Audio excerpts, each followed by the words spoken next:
दोस्तों आज की खबरें हमास और हिजबुल्लाह ने इजराइल पर बहुत बड़ा हमला किया है और तुर्की एक धोखेबाज है। आइए जानते हैं, आप लोग वीडियो पर बने रहे। दोस्तों तुर्की धोखेबाजी नहीं बल्कि बहुत बड़ा झूठा भी निकला। एक ऐसी खबर आप लोगों को बताऊंगा तुर्की के बारे में जिसको सुनने के बाद आपको बहुत ज्यादा गुस्सा आएगा। तुर्की किस तरह से दुनिया भर के मुसलमानों को बेवकूफ बना रहा है, उनकी फीलिंग के साथ खेल रहा है। आगे आप लोगों को खबर में सब कुछ पता चलेगा, लेकिन सबसे पहले आपको मैं रफा की तरफ लिए चलता हूं। हमास ने एक भारी भरकम रॉकेट हमला किया है इजरायली ऑक्युपाइड फोर्सेस के सैन्य बेस पर। केरेम शालोम के अंदर इजराइल ऑक्युपाइड फोर्सेस का जो बेस बना हुआ था, वहां पर रफा की तरफ से कुछ भारी भरकम हमले इस बेस पर किए गए, रॉकेट छोड़े गए, जिसके बाद काफी नुकसान भी वहां पर हुआ है। और खबरें ऐसी आ रही है कि इस हमले में तकरीबन 4 से लेकर 15 इजरायली सैनिक मारे गए हैं, 10 से लेकर 26 इजरायली सैनिक घायल हो गए हैं। हमास ने यह हमला रफा और गाजा के बॉर्डर से किया है। ये जो आईयूएफ का सैन्य बेस है, ये सैन्य बेस ऐसा है जहां से कोई भी अगर सहायता गाजा के अंदर आती है, रफा के अंदर पहुंचने की कोशिश करती है, तो उसको ये लोग रोक लेते हैं। ये सैन्य बेस रफा पर हमले की तैयारी भी कर रहा था और इसी सैन्य बेस को निशाना बनाकर हमास ने कई सारे रॉकेट दागे हैं, जिसमें इजरायली सैनिकों के मारे जाने की भी खबर है और घायल होने की भी खबर है। तस्वीरें सामने जो आ रही हैं उसके मुताबिक एम्बुलेंस के जरिए, सेना के हेलीकॉप्टर्स के जरिए घायल सैनिकों को हॉस्पिटल ले जाया जा रहा है। इजराइल का कट्टरपंथी नेता राष्ट्रीय सुरक्षा मंत्री बेन गबीर ने इस हमले के बाद एक बार फिर से बयान जारी किया है। उसने कहा कि रक्षा मंत्री योब गैलेंट को तुरंत सस्पेंड कर देना चाहिए अगर ये रफा पर हमला नहीं करते हैं। रफा पर अगर ये लोग जमीनी ऑपरेशन नहीं चलाते हैं तो रक्षा मंत्री को सस्पेंड किया जाए, साथ ही साथ नेतन्याहू के खिलाफ भी कुछ ना कुछ कार्रवाई की जाए। कट्टरपंथी नेता बेन गबीर चाहता है कि इजराइल की सेना जमीनी स्तर पर रफा के अंदर घुसे और जैसे गाजा के लोगों को मारा है ऐसे ही रफा के लोगों को मारे। लेकिन दोस्तों, हमास ने यह हमला ऐसे ही नहीं किया। पहले देर रात इजराइल ने रफा के कई सारे घरों को निशाना बनाया, हवाई हमले किए, जिसमें रफा के अंदर तकरीबन बच्चों समेत 20 लोग मारे गए। इसके बाद ही हमास ने ये रॉकेट इजराइल के सैन्य बेस पर छोड़े हैं। हमास के अलावा हिजबुल्लाह को लेकर भी खबर आ रही है कि हिजबुल्लाह ने लेबनान के बॉर्डर से इजराइल का जो गैलीली एरिया है वहां पर तकरीबन एक साथ 65 रॉकेटों का एक बैराज लॉन्च किया है। हिजबुल्लाह ने अब तक इजराइल के ऊपर जितने भी रॉकेट बैराज लॉन्च किए हैं उनमें यह सबसे बड़ा रॉकेट हमला है। इससे पहले 55 रॉकेटों का एक बैराज लॉन्च किया था, लेकिन यह 65 रॉकेटों का किया है। तो हिजबुल्लाह भी अब लगातार अपने हमलों को तेज कर रहा है। हमास के सबसे बड़े नेताओं में से एक अबू मरजूक का बयान आया है कि हम जीत के बहुत ज्यादा करीब हैं और हम इसे अपनी आंखों से देखेंगे। रफा पर इजराइल कोई भी हमला करता है तो ये इजरायली शासन की हार का कारण बनेगा।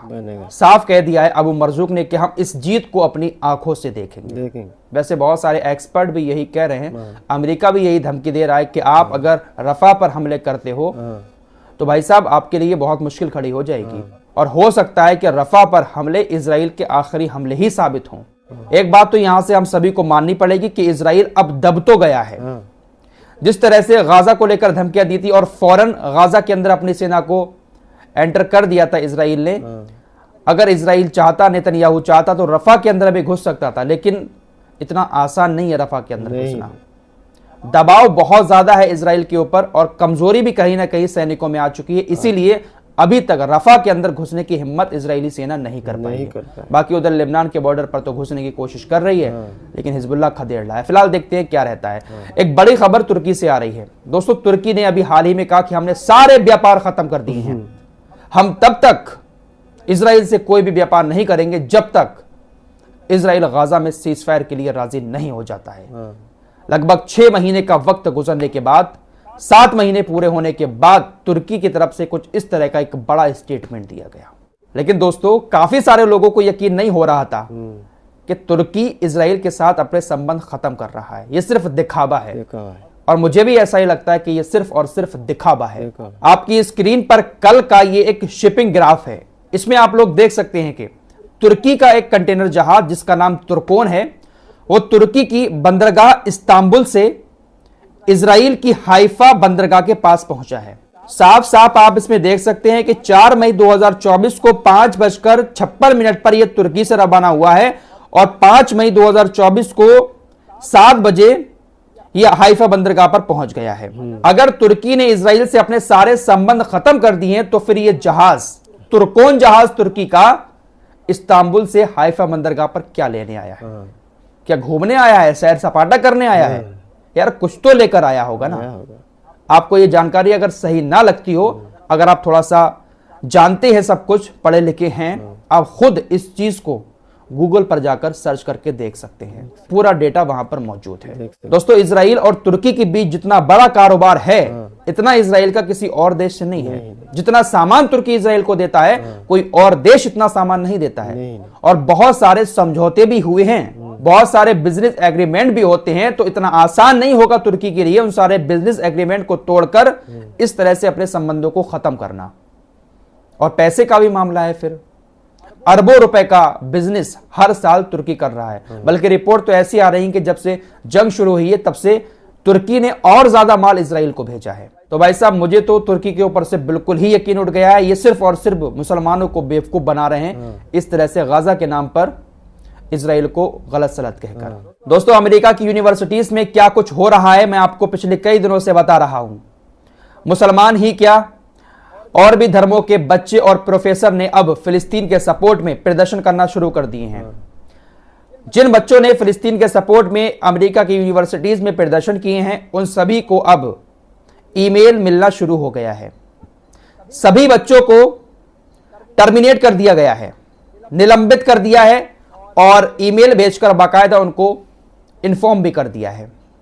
कुछ इस तरह का ईमेल बच्चों को भेजा जा रहा है और कहा जा रहा है कि अब आप तुरंत यहां से निलंबित कर दिए गए हैं। और शायद ऐसा ही कुछ ईमेल प्रोफेसर्स के पास भी पहुंचेगा, यूनिवर्सिटीज के प्रोफेसर्स को भी तुरंत हटा दिया जाएगा। अमेरिका ये सब इजराइल के प्यार में कर रहा है कि अपने ही देश की यूनिवर्सिटीज का इतना बुरा हाल कर दिया। फिलहाल ईरान की शिराज यूनिवर्सिटी ने कहा है कि हम आपको स्कॉलरशिप देंगे, आप यहां पर आकर पढ़ें। एक बड़ी बात यमन ने कह दी है, आपको बता चुका हूं पहले कि यमन ने भी कहा कि हमारे यहां पर आप लोग आकर पढ़ सकते हैं। लेकिन अब यमन की तरफ से कहा गया है कि हम आपको फ्री एजुकेशन देंगे। जिन बच्चों को अमेरिका अपनी यूनिवर्सिटी से निकाल रहा है, उन बच्चों को हम अपने देश में बुलाएंगे और फ्री उनको एजुकेशन देंगे और सब कुछ उनका यहां पर फ्री होगा। कितना बड़ा दिल यमन की तरफ से दिखाया जा रहा है।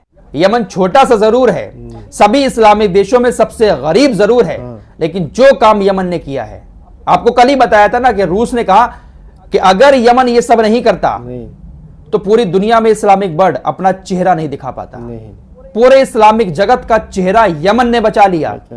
जिस तरह से फिलिस्तीन को लेकर, गाजा को लेकर यमन ने लाल सागर में कार्रवाई की है। फिलहाल इस रिपोर्ट में इतना ही, कुछ और खबरों के साथ जल्द हाजिर होऊंगा। तब तक के लिए अपना ख्याल रखिएगा।